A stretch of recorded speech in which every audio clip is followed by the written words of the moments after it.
Hello दोस्तों, नमस्कार। मैं ऋषभ पांडे आपका स्वागत करता हूं मेंटोरा सिविल्स पर। हम अपने इंटरनेशनल करंट अफेयर सीरीज के तीसरे पार्ट में आज चर्चित स्थान, चर्चित व्यक्ति, सूचकांक और आपदा तथा कुछ ज्वालामुखी जो जिनमें विस्फोट हुआ है 2025-26 में और जो कि बहुत महत्वपूर्ण रहे हैं, उनकी चर्चा करेंगे। तो आइए हम शुरू करते हैं अपने करंट अफेयर सीरीज को। तो पहली बात करते हैं ईरान की। जैसा कि आप जानते हैं कि ईरान, इजराइल और यूएसए वार में लगातार ईरान चर्चा में बना हुआ है। ठीक है, तो इसमें हमें मेन चीज़ जो जानना है, ऊपर की लाइन हमें नहीं उतनी इंपॉर्टेंट नहीं है हमारे लिए, तो हम इसकी स्थलीय सीमाएं हमको याद रखनी है। यह 7 देशों से लगता है, बहुत इंपॉर्टेंट है, याद रखिएगा। जब अफगानिस्तान चर्चा में था, अफगानिस्तान वार, जब यह वहां से निकल रहा था अमेरिका, तो अफगानिस्तान के बॉर्डर पूछी गई थी। और जब रूस और यूक्रेन हुआ था ना, तो वहां से यूक्रेन का बॉर्डर पूछा गया था। तो ये इंपॉर्टेंट हो जाता है आपके लिए कि आप अभी ईरान का बॉर्डर याद रखें। तो ईरान का बॉर्डर हम देखते हैं, ये Iraq, Turkey, Armenia, Azerbaijan, Turkmenistan, Afghanistan और पाकिस्तान से लगता है। फिर से एक बार रिपीट करते हैं, ईरान का बॉर्डर कहाँ कहाँ से? Iraq, Turkey, Armenia, Azerbaijan, Turkmenistan, Afghanistan और पाकिस्तान से लगता है। अब अपने हम नेक्स्ट इसराइल की बात करें अगर, तो इसराइल भी लगातार चर्चा में रहा है। तो इसराइल की सीमाएं 4 देशों से लगती हैं, लेबनान, सीरिया, जॉर्डन और मिस्र, जिसे इजिप्ट भी कहा जाता है। फिर से रिपीट करता हूँ, लेबनान, सीरिया, जॉर्डन और मिस्र। अब तीसरा देश है वेनेजुला। वेनेजुला जानते ही आपके, वहाँ के राष्ट्रपति को अपदस्थ करके अमेरिका ने उन्हें जेल में कैद कर लिया है, और वेनेजुला फिर लगातार चर्चा में था। तो इसकी जो ये दक्षिण अमेरिका के नॉर्थ हिस्से पर है, ये 3 देशों से लगता है, और ये 3 देश बहुत इंपॉर्टेंट है, याद रखिएगा। कोलंबिया पश्चिम में, ब्राज़ील दक्षिण में और गुयाना पूर्व में लगता है। कौन कौन से देश हैं? कोलंबिया, ब्राज़ील और गुयाना। ठीक है, याद रखिएगा, बहुत इंपॉर्टेंट है। और आज कुछ दिन पहले ही नेपाल के प्रधानमंत्री ने सीमा विवाद को लेकर कुछ टिप्पणी की थी, और उससे पहले भी काला पानी लिपुलेख और लिम्पियाधुरा को नेपाल ने अपने नोट पर, नेशनल जो उनकी नोट है उस पर शामिल किया था। उसके चक्कर में भी बहुत ही विवाद हुआ था। तो हमें याद रखना है कि काला पानी लिपुलेख और लिम्पियाधुरा जो विवाद है, ये भारत और नेपाल सीमा के बीच का विवाद है, और ये सुगौली संधि की वजह से विवाद में आया है। ठीक है, और ये काली नदी के उद्गम को लेके बवाल है। ठीक, नेपाल कहता है कि उसका उद्गम लिपुलेख के पास है, भारत काला पानी के पास कहता है। ठीक है, अगर हम नेक्स्ट प्लेस की चर्चा करें, ग्रैंड डची। तो ग्रैंड डची क्या है कि यूरोप में एक लैंडलॉक्ड सॉवरेन कंट्री है। ठीक है, यहाँ पे अभी भी राजशाही है, और ये लैंडलॉक्ड कंट्री है। बेल्जियम, जर्मनी और फ्रांस जो है, बेल्जियम, ठीक, बेल्जियम, जर्मनी एंड फ्रांस से ये बॉर्डर लगता है। और ये चर्चा में इसलिए था कि जैसा कि यहाँ पे लिखा गया है कि 4 से 9 जनवरी 2026 तक, इस बीच में जब वो फ्रांस के आधिकारिक यात्रा पर थे फॉरेन मिनिस्टर, तो वो यहाँ पे गए थे, इसलिए चर्चा में। तो आपसे ग्रैंड डची ऑफ लग्जमबर्ग पूछा जा सकता है कि वो कहाँ पे था।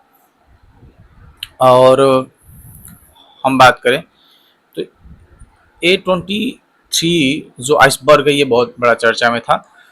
क्यों चर्चा में था? कि A23 जो वर्ल्ड का सबसे बड़ा आइसबर्ग था, और जो कि अंटार्कटिका से अलग होके वो समुद्र में तैरने लगा है। और ये रिसेंट जो है जियो साइंटिस्ट का जो एग्ज़ाम है यूपीएससी का, उसमें ये क्वेश्चन पूछा हुआ है। ठीक है, अब नेक्स्ट, हॉर्मुज स्ट्रेट, बहुत वेरी वेरी इंपॉर्टेंट है याद, क्योंकि यूपीएससी 2026 में क्वेश्चन यहाँ से पूछा गया था। क्वेश्चन ये था कि अगर आपको भूमध्य सागर से आना है, ठीक, तो हॉर्मुज स्ट्रेट को सरपास करके कैसे आप आ सकते हैं। ठीक है, तो हॉर्मुज बहुत इंपॉर्टेंट हो जाता है, क्योंकि हॉर्मुज को ब्लॉक कर दिया था ईरान ने। तो याद रखना है कि हॉर्मुज स्ट्रेट क्या है कि ये फारस की खाड़ी, जिसको पर्शियन गल्फ कहा जाता है, वो ओमान की खाड़ी गल्फ ऑफ ओमान से जोड़ता है। गल्फ ऑफ ओमान अरब सागर का हिस्सा है और पर्शियन गल्फ को ये जोड़ता है, ठीक है। तो हॉर्मुज स्ट्रेट किसे जोड़ता है? पर्शियन गल्फ और ओमान की खाड़ी को, ठीक है। इसके नॉर्थ में ईरान है और साउथ में यूएई लगता है, ठीक है। और वर्ल्ड का ये सबसे महत्वपूर्ण तेल और गैस परिवहन मार्ग है, इसीलिए आप देखेंगे कि ब्लॉकेज होने से दुनिया में तेल के और गैस के दाम बढ़ गए थे। इसके बाद हम चर्चा करते हैं दो कॉरिडोर की। ये दोनों कॉरिडोर बहुत ज़्यादा चर्चा में थे। इसराइल की जो कार्रवाई थी गाजा पे, उसके वजह से ये चर्चा में थे। जो फिलाडेल्फी कॉरिडोर जो है, ये गाजा पट्टी और इजिप्ट की जो बॉर्डर है ना, वहाँ पे है, ठीक। और ये कॉरिडोर्स होते क्या हैं? कॉरिडोर्स जब वार कोई चल रही होती है तो वहाँ पे फूड, हेल्थ एंड अन्य ह्यूमैनिटेरियन जो एड है उनको प्रोवाइड करने के लिए इस तरह के कॉरिडोर्स बनाए जाते हैं इंटरनेशनल लेवल पे। तो फिलाडेल्फी कॉरिडोर उसी तरह का एक कॉरिडोर है जो कि गाजा और इजिप्ट की बॉर्डर पर है, ठीक। और ये रफा बॉर्डर जो है उसके नज़दीक है। रफा भी बहुत ज़्यादा न्यूज़ में रहा है, तो आपको फिलाडेल्फी कॉरिडोर भी याद रखना है और रफा भी याद रखना है। दूसरा ऐसा एक कॉरिडोर है हमारे जिसको हमने लिया है डिस्कशन में, नेटरजेरिम कॉरिडोर। ये गाजा पट्टी के मिडिल में है और स्ट्रेटजिक कॉरिडोर है, ठीक। ये नॉर्थ गाजा और साउथ गाजा को अलग करता है, ठीक। और यह सैन्य और आवागमन सुरक्षा नियंत्रण के लिए उपयोग किया जाता है। तो नेटरजेरिम कॉरिडोर कहाँ है? गाजा में है। नॉर्थ और साउथ गाजा को यह अलग करता है, ठीक। अब ध्यान रखना है कि WHO थीम रहती है बीपीएससी की और अन्य स्टेट पीसीएस की भी। याद होगा कि आपको 72 बीपीएससी में WHO से क्वेश्चन रहा है मेंस में। तो हमें याद रखना है कि WHO इंपॉर्टेंट हो जाता है। WHO ने हाल ही में ना इबोला बहुत तेजी से इरप्ट हुआ है, तो डेमोक्रेटिक रिपब्लिक ऑफ कांगो और युगांडा में ये तेजी से उभरा और वहाँ पे WHO ने कहा यहाँ पे सार्वजनिक स्वास्थ्य आपातकाल घोषित कर दिया है, ठीक है। कहाँ पे?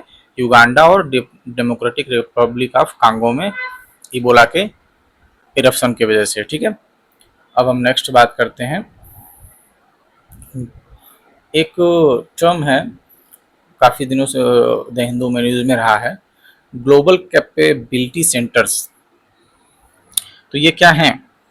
जो एमएनसी होती है, मल्टीनेशनल जो कंपनीज होती है ना, उनके द्वारा यह स्थापित एक रणनीतिक, तकनीकी, अनुसंधान और व्यावसायिक सेवा केंद्र है। इसका मतलब ये है सिंपल कि जब गूगल, माइक्रोसॉफ्ट जैसी कंपनियां किसी अन्य देशों में या कहीं पर भी दुनिया में ऐसे सेंटर्स बनाती है जो कि उसके लिए स्ट्रेटजिकली इम्पोर्टेंट होते हैं, जहाँ से वो ऑपरेशन करते हैं, उसको हम लोग ग्लोबल कैपेसिटी सेंटर्स कहते हैं। और इंडिया तेज़ी से उभर रहा है इस मामले में।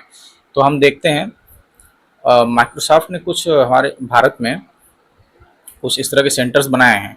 एक कि माइक्रोसॉफ्ट, इसका हैदराबाद, बेंगलोर और नोएडा में ग्लोबल कैपेसिटी सेंटर है, जिसमें से सबसे नया जो कौन सा है? ये हैदराबाद वाला है, ठीक है। तो हमें क्या याद रखना है? याद, हैदराबाद वाला ये सबसे नया है। ये पूछ सकता है कि अभी कहाँ पे माइक्रोसॉफ्ट ने अपना ग्लोबल कैपेसिटी सेंटर बनाया है। अब सब उसके बाद जो इम्पोर्टेंट हमारे लिए प्लेस है, ये चागोस आइलैंड, ठीक है, आर्कीपेलिगो, ठीक है, चागोस द्वीप समूह। यहाँ पे क्या है कि ये देखिए न्यूज़ में हो रहा, पहले आपको बता दूं,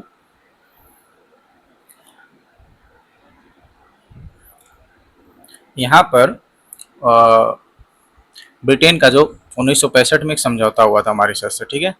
और यहाँ पे ब्रिटिश इंडियन ओशन टेरिटरी के तहत ये ब्रिटेन का पार्ट रहा है, ठीक। और हाल ही में 2025 में ब्रिटेन ने मॉरिशस को इसे हस्तांतरित कर दिया है। तो यहाँ से क्वेश्चन एक बनेगा, बहुत इंपॉर्टेंट है, उसे याद रखना है कि चागोस द्वीप समूह जो हाल ही में चर्चा में रहा, किस देश से संबंधित है? या तो ब्रिटेन ऑप्शन में होगा या तो मॉरिशस ऑप्शन में होगा, ठीक। ब्रिटेन ने मॉरिशस को दिया है, आपको यह याद रखना है, ठीक है। दूसरा, सोमालीलैंड के बारे में बात करते हैं अगर हम, तो सोमालीलैंड जो है, आप अफ्रीका का जो ईस्टर्न पार्ट है सोमालिया, उसके जो मोस्ट ईस्टर्न पार्ट है, वहाँ पे एक सोमालीलैंड नामक एक जगह है जो कि अपने आप को वो स्वतंत्र और संप्रभु मानते हैं, ठीक। और वो अपने स्वतंत्रता की दावा करते हैं और हाल ही में इजराइल ने उन्हें एक स्वतंत्र और संप्रभु देश के रूप में मान्यता दे दी है, ठीक है। और चर्चा में एक चीज़ और था कि फ्रांस G7 का पहला ऐसा देश है जिसने फ़लस्तीन को मान्यता दी है, तो ये भी याद रखना है आपको, ठीक है। अब अब बात करते हैं तुर्काना झील के बारे में। तो लेक जो तुर्काना है ये केन्या और इथियोपिया की सीमा के निकट है। इसका बॉर्डर कहाँ कहाँ लगता है? केन्या और इथियोपिया में। विश्व की सबसे बड़ी ये डेजर्ट लेक है और यह यूनेस्को का विश्व धरोहर स्थल भी है और इसे जेड सी भी कहा जाता है। और वेरी इंपॉर्टेंट, यूपीएससी 2026 प्री का यह क्वेश्चन है, ठीक है। तो आपको याद रखना है, ये रिपीट किया जा सकता है और यूपीएससी 69 बीपीएससी में बहुत बार रिपीट किए गए थे क्वेश्चन यूपीएससी के, बहुत से क्वेश्चन, इसलिए वेरी वेरी इंपॉर्टेंट है। तुर्काना झील लेक ये केन्या और इथियोपिया के बॉर्डर पर है, लार्जेस्ट परमानेंट डेजर्ट लेक है, यूनेस्को वर्ल्ड धरोहर स्थल भी है ये, और जेड सागर के नाम से भी इसे जानते हैं, ठीक है। अब बात करते हैं अपने नेक्स्ट चीज़ की। ये दोनों इम्पोर्टेंट मुद्दे नहीं हैं तो इसे हम डिस्कस नहीं करेंगे, ठीक है। हम आगे चलते हैं। हाँ, ये क्वेश्चन इम्पोर्टेंट हो जाता है। मालदीव में भारत समर्थित हवाई अड्डा। मालदीव में हनी माधव अंतर्राष्ट्रीय हवाई अड्डा है। इसका जो है निर्माण और तकनीकी सहायता भारत ने की है और वो मालदीव में है, ठीक है। तो हनी माधव इंटरनेशनल हवाई अड्डा कहाँ पे है? मालदीव में। हमने कल भी चर्चा की थी कि भारत से समर्थित जो परियोजनाएं हैं वो नई थीम बनती जा रही है एग्जामिनेशन में, तो आपको हनी माधव अंतर्राष्ट्रीय हवाई अड्डा भी याद रखना है। अब हम बात करते हैं चर्चित व्यक्तियों की, पर्सनल न्यूज़ की। तो हम इस क्रम में पर्वतारोही कामी रीता शेरपा के बारे में बात रखते हैं, ठीक है। तो यह इनको एवरेस्ट मैन के नाम से जाना जाता है और यह 17 मई 2026 में इन्होंने रिकॉर्ड 32वीं बार माउंट एवरेस्ट का फतह किया है, ठीक है। और वह अपना ही रिकॉर्ड शायद इन्होंने तोड़ा हुआ है। तो आपको कामी रीता शेरपा के बारे में याद रखना है कि इन्होंने 32वीं बार माउंट एवरेस्ट का फतह किया है, ठीक है। अब नेक्स्ट पर्सनल न्यूज़ जो हमारी हैं, ठीक है, ये इंपॉर्टेंट न्यूज़ नहीं है, इसको हम नहीं डिस्कशन करेंगे। अब नेक्स्ट पर्सन की हम बात करें तो न्यूयॉर्क, जोहरान ममदानी न्यूयॉर्क के पहले भारतीय मूल के और पहले मुस्लिम मेयर चुने गए हैं, ठीक है। तो ये याद रखना बहुत इंपॉर्टेंट है क्योंकि पिछली बार वो न्यूयॉर्क के मेयर ने शायद दीपावली को कोई पर्व घोषित किया था। हाँ, दीपावली को पर्व घोषित किया था, तो इसलिए 72 बीपीएससी में ये क्वेश्चन आ गया था, ठीक है। तो आपको याद रखना है कि जोहरान ममदानी न्यूयॉर्क के पहले भारतीय मूल और पहले मुस्लिम मेयर चुने गए हैं, ठीक है। अब बात करते हैं time person of the year की। तो time person of the year जो है इस बार किसी व्यक्ति को नहीं दिया गया है। यहाँ इस बार जो आर्किटेक्ट्स ऑफ एआई मीन्स जो जिन व्यक्तियों ने एआई को प्रमोट किया है, उसे बढ़ावा दिया है, उनको सम्मिलित रूप से दिया गया है। इसमें सैम अल्टमैन, जिनको गॉडफादर ऑफ एआई कहा जाता है, जेनसेन हुआंग, एलन मस्क इत्यादि जैसे लोग शामिल हैं, ठीक है। तो person of the year architect of AI को दिया गया है। अब एक नया डेवलपमेंट है जिसमें हम देखते हैं मेलेनिया ट्रम्प के बारे में। पर्सन इन न्यूज़ के में हम इसे देख रहे हैं। तो यूएनएससी की जो बैठक हाल ही में न्यूयॉर्क में हुई, पहली ये किसी राष्ट्राध्यक्ष की पत्नी हैं जिन्होंने, खास करके यूएस राष्ट्राध्यक्ष की पत्नी जिन्होंने इसकी अध्यक्षता की है। तो बहुत इंपॉर्टेंट हो जाता है और बीपीएससी के बहुत फेवरेट टॉपिक रहा है कि वो यूएसए से रिलेटेड क्वेश्चंस पूछता है, ठीक। तो इन्होंने यूएनएससी की अध्यक्षता की बैठक की और 2 मार्च 2026 को इन्होंने की, ठीक है। और इससे इम्पोर्टेंट क्या है? इम्पोर्टेंट है इसकी थीम। आपको थीम याद रखनी है, children, technology and education in conflict. फिर से, children, technology and education in conflict, ठीक। अब हम नेक्स्ट बात करते हैं नेक्स्ट पर्सन इन न्यूज़ के बारे में देखें तो पोप लियो।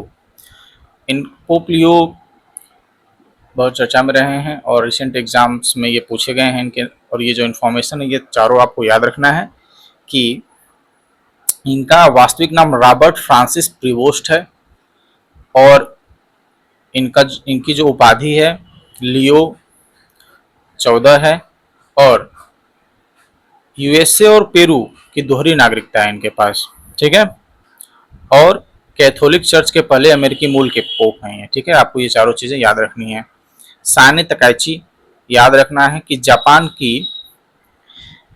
के इतिहास में पहली महिला प्रधानमंत्री हैं। तो साने तकाइची याद रखना है, जापान के इतिहास की पहली महिला प्रधानमंत्री, ये वेरी वेरी इंपॉर्टेंट हो जाता है, ठीक है। अब हम बात करते हैं नेक्स्ट पर्सन इन न्यूज की, जेनिफर गिरिंग सिमाम, ठीक। ये नामीबिया की पहली महिला राष्ट्रपति हैं। क्रिस्टी केवेंट्री, ठीक, याद रखना है इनके बारे में कि ये इंटरनेशनल ओलंपिक जो कमेटी है उसकी पहली महिला और पहली अफ्रीकी अध्यक्ष हैं, ठीक। और डेल्सी रेडिग्रीज, इनके बारे में आप याद रखिए। यह मादुरो को जब अमेरिका ने गिरफ्तार किया तो वहां के सुप्रीम कोर्ट ने इन्हें उपराष्ट्रपति नहीं, इन्हें प्रेसिडेंट, कार्यवाहक प्रेसिडेंट बनाया वहां के सुप्रीम कोर्ट ने, ठीक है। ये वाइस प्रेसिडेंट नहीं, प्रेसिडेंट है, ठीक है। और दूसरी याद रखना है कि मारिया मचाडो थी, जिन्होंने अपना नोबेल किसको, राष्ट्रपति ट्रंप को दे दिया था। बहुत बहुत इंपॉर्टेंट हो जाता है, डायरेक्ट वन लाइनर में आपसे पूछ सकता है कि मारिया कोरोना मचाडो कौन है, या ऐसे पूछ सकता है कि किस महिला ने या किस व्यक्ति ने अपना नोबेल प्राइज राष्ट्रपति ट्रंप को दिया। तो मारिया कोरिना मचाडो को याद रखिएगा, ये वेनेजुएला के विपक्षी दल की नेता हैं, ठीक है। और डेल्सी रोड्रिग्स वहां की कार्यवाहक राष्ट्रपति नियुक्त की गई थी, न कि उपराष्ट्रपति। अब हम चर्चा करते हैं अपने नेक्स्ट, ये रैंडी फिंस्ट्रा अमेरिकी रिपब्लिकन सांसद हैं। याद रखना है कि ग्रीनलैंड को अमेरिका का 51 राज्य बनाने का प्रस्ताव प्रस्तुत किया इन्होंने। तो याद रखिएगा कि ट्रंप जो है ग्रीनलैंड को अमेरिका का 51वां राज्य बनाना चाह रहे थे, लेकिन ऐसा बिल जो है वो रैंडी फिंस्ट्रा ने प्रस्तुत किया था, ठीक है। अब हम नेक्स्ट अपने समुदाय के बारे में पढ़ते हैं। तो बनेई मेनासे समुदाय, यह मिजोरम और मणिपुर राज्य में रहने वाला एक स्वदेशी यहूदी समुदाय है, ठीक है। और ये अपने आप को प्राचीन काल में जो मनासे ट्राइब थी ज्यूज की, यहूदियों की, उसका वंशज मानते हैं, ठीक। और यहाँ ये रहते हैं मणिपुर और मिजोरम में। और Israel Operation Wings of Dawn के तहत इजराइल इनको बसाना चाहता है अपने यहाँ, ठीक है। तो बनेई मनोसे समुदाय याद रखिएगा, ये मणिपुर और मिजोरम में रहने वाला है, रहता है वहाँ पे, और अपने को मनस्से जनजाति का वंशज मानते हैं। और Israel Operation Wings of Dawn के तहत इन्हें अपने यहाँ पुनः बसाना चाहता है, ठीक है। अब हम इंडेक्स की बात करते हैं। तो प्रमुख वैश्विक रिपोर्ट और सूचकांक, तो जलवायु जोखिम सूचकांक याद रखिएगा, ये जारी करता है जर्मन वाच, ठीक। और भारत की रैंक इसमें 9वें स्थान पे है। और सबसे अधिक प्रभावित जो डोमिनिका एक आइलैंड कंट्री है, ये सबसे ज्यादा प्रभावित देश है। ये हाल ही में किसी एग्जाम में पूछा गया है कि सबसे ज्यादा प्रभावित कौन है, तो आपको डोमिनिका को याद रखना है, ठीक है। अब हम ग्लोबल इनोवेशन इंडेक्स की बात करें अगर, तो यह विपो द्वारा जारी किया जाता है, ठीक। भारत की रैंक 38 है और पहले स्थान पे स्विट्जरलैंड है, ठीक है, याद रखना है। अब हम नेक्स्ट की बात करें अगर, तो Stockholm International Peace Research Institute SIPRI की रिपोर्ट, यह वैश्विक सैन्य व्यय, हथियारों का व्यापार एवं परमाणु हथियारों से संबंधित आंकड़े प्रकाशित करता है, ठीक है। और इसमें भारत दुनिया का दूसरा सबसे बड़ा आयातक है हथियार, और पहले पे कौन है, इजराइल होना ही चाहिए क्योंकि लगातार वो वार में जुझा हुआ है। तो याद रखना इजराइल फर्स्ट पे है, हम सेकंड पे हैं, ठीक है। अब हम बात करते हैं वर्ल्ड एयर क्वालिटी रिपोर्ट की। तो IQ एयर द्वारा यह जारी किया गया है। विश्व के देशों एवं शहरों की वायु गुणवत्ता, जिसमें खासकर PM 2.1 PM 10 को यह लेता है। भारत की रैंक इसमें 4 है। और सबसे स्वच्छ जो शहर है वो आइसलैंड है। और सबसे प्रदूषित देश के रूप में पाकिस्तान है, याद रखिएगा, रिसेंट किसी एग्जाम में ये पूछा गया है। और किसी शहर की बात करें तो गाजियाबाद में एक लोनी टाउन है, वो दुनिया का सबसे प्रदूषित शहर माना गया है, गाजियाबाद जिले का लोनी, ठीक है, और देश के रूप में पाकिस्तान है। अब हम एक और इंडेक्स की बात करते हैं, तो वर्ल्ड ओबेसिटी एटलस 2026, ओबेसिटी मतलब मोटापा होता है, और यह उसके बारे में रिपोर्ट जारी की गई है। इसमें हमें बस ध्यान दो चीज़ रखनी है कि इसमें भारत की रैंक 2 है, पहले पे भारत नहीं है, और प्रथम स्थान चीन का है, ठीक है, ओबेसिटी इंडेक्स में। अब हम बात करते हैं ग्लोबल फायर पावर इंडेक्स की, ठीक है। ये ग्लोबल फायर पावर द्वारा जारी की गई है। ये विभिन्न देशों की सैन्य शक्ति का तुलनात्मक मूल्यांकन करता है। भारत की रैंक 4 है इसमें, ठीक है। भारत की रैंक तो याद रखनी ही है आपको, इसमें ये भी याद रखना पड़ेगा कि पहले पे कौन है, तो अमेरिका प्रथम, रूस द्वितीय और चीन तृतीय स्थान पे, और भारत की रैंक चौथी है। तो ग्लोबल फायर पावर इंडेक्स में भारत की रैंक 4th है, और पहले पे यूएसए है, ठीक है। पॉवर्टी एंड ब्रीफ रिपोर्ट 2025, ये रिसेंट एग्जाम में पूछा गया है, और ये बहुत ही हाईलाइटेड मुद्दा है, इसमें आप बहुत इंपॉर्टेंट से ध्यान दीजिएगा। पॉवर्टी एंड इक्विटी ब्रीफ, पहली बात तो ये इंपॉर्टेंट इसीलिए हो जाता है कि जारी किसने किया, तो याद रखिएगा इसको जारी किया विश्व बैंक ने, ठीक है। और ये प्रत्येक 2 वर्ष पर बाइनेलियल जारी की जाती है। और नए आंकड़ों में देखें तो गरीबी किसको, एक्सट्रीम पॉवर्टी माना किसे गया है, तो $3 प्रति व्यक्ति प्रतिदिन। अगर कोई व्यक्ति $3 प्रतिदिन से कम कमाता है तो उसे एक्सट्रीम पॉवर्टी माना जाएगा, एक्सट्रीम पॉवर्टी में, ठीक है। तो इसके आंकड़े के अकॉर्डिंग 2011-12 में भारत में 16.2% थी पॉवर्टी है, 2022-23 में ये 2.3% हो गई है। बहुत इंपॉर्टेंट है, ये आंकड़े याद रखिएगा।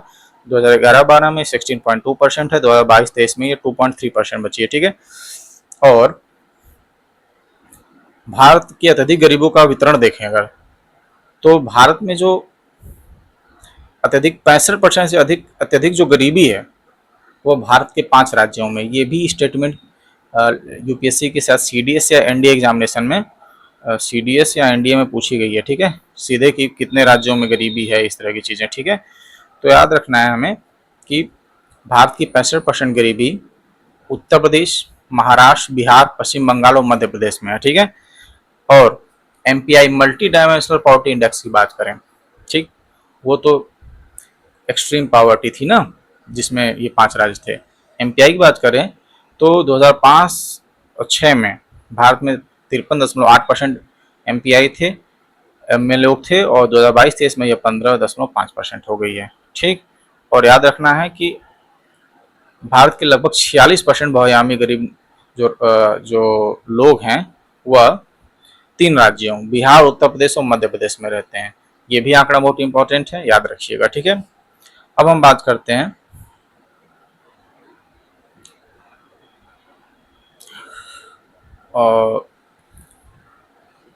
डब्ल्यूएमओ की रिपोर्ट, ये इंपॉर्टेंट नहीं है, इसे नहीं डिस्कस करेंगे, ठीक है। ये भी इम्पोर्टेंट नहीं है, इसे भी हम नहीं डिस्कस करने जा रहे। अब हम बात करते हैं वैश्विक आपदाएं और दुर्घटनाओं की। तो इस क्रम में हम देखते हैं चक्रवात मोथा, मोखा नहीं मोथा, ठीक, सॉरी, चक्रवात मोथा, ये बंगाल की खाड़ी में आया था, बहुत ही शक्तिशाली तूफान था, 2023 में आया था म्यांमार और बांग्लादेश में। चक्रवात कालमेघी पश्चिम प्रशांत क्षेत्र का उष्णकटिबंधीय चक्रवात था, ये भी चर्चा में था। चक्रवात दितवा, ये बंगाल की खाड़ी में उत्पन्न हुआ था और गंभीर उष्णकटिबंधीय चक्रवात था, ठीक है। अब हम बात करते हैं चर्चित ज्वालामुखी के बारे में, ठीक है, जो कि हमारा आज का लास्ट डिस्कशन है। एक है ज्वालामुखी तुंगुराहुआ, ये यूपीएससी, ये इक्वाडोर में है, ठीक, और एंडीज पर्वतमाला का सक्रिय ज्वालामुखी है, और यूपीएससी 2026 का ये वन लाइनर क्वेश्चन था कि तंगारुआ ज्वालामुखी कहाँ है, ठीक है। तो हमें याद रखना है कि इक्वाडोर में, ठीक। और माउंट डुकानो इंडोनेशिया के उत्तरी मालुका प्रांत में स्थित एक ज्वालामुखी है। तो हमें याद रखना है, प्रांत नहीं याद रखना है, हमें माउंट डुकानो याद रखना है, ये इंडोनेशिया में है, ठीक। इसी तरह मायोनो ज्वालामुखी है, ठीक है, मायोनो वॉल्केनो है, यह कहाँ है, ये फिलीपींस में है। तो मायोनो कहाँ है? मायोनो ज्वालामुखी फिलीपींस में है, ठीक है, याद रखना मायोनो फिलीपींस में है। अब फ्यूगो ज्वालामुखी की बात करते हैं। तो फ्यूगो ज्वालामुखी कहाँ है? यह ग्वाटेमाला में है, ठीक। और दुनिया के सबसे सक्रिय और खतरनाक ज्वालामुखियों में से एक है। तो फ्यूगो कहाँ है? ग्वाटेमाला में है। और एक चीज याद रखना है कि अभी जो तेल संकट हुआ था, गैस, तो फिलीपींस ने ऊर्जा आपातकाल घोषित कर दिया था। तो बस इतना ही इसमें जानना है कि फिलीपींस एक ऐसा देश है जिसने ऊर्जा आपातकाल घोषित किया था। और ये दुर्घटना में नहीं, विश्व की सबसे बड़ी पुरानी रॉकेट ये दुर्घटना में नहीं, इसको प्लेसेस न्यूज में हमें पढ़ना था, ये यहाँ पे दे दिया गया है। तो ध्यान रखना है हमें कि इंडोनेशिया का जो सुलावेसी द्वीप है, ठीक है, यहाँ पे 67,800 मतलब 67,800 वर्ष पुरानी एक हैंड स्टेंसिल मतलब हाथ की छाप खोजी गई है, जिसको दुनिया की सबसे प्राचीन ज्ञात मानव कला माना गया है, ठीक है। तो याद रखना है कि सुलावेसी द्वीप इंडोनेशिया में दुनिया की सबसे पुरानी पेंटिंग पाई गई है और हाथ की छाप बनी हुई है, ठीक। और ये 67,800 वर्ष पुराना है, ठीक है। और इसी के साथ हमारा आज का डिस्कशन समाप्त होता है। हम अगले IR सीरीज में दोबारा मिलेंगे। Thank you.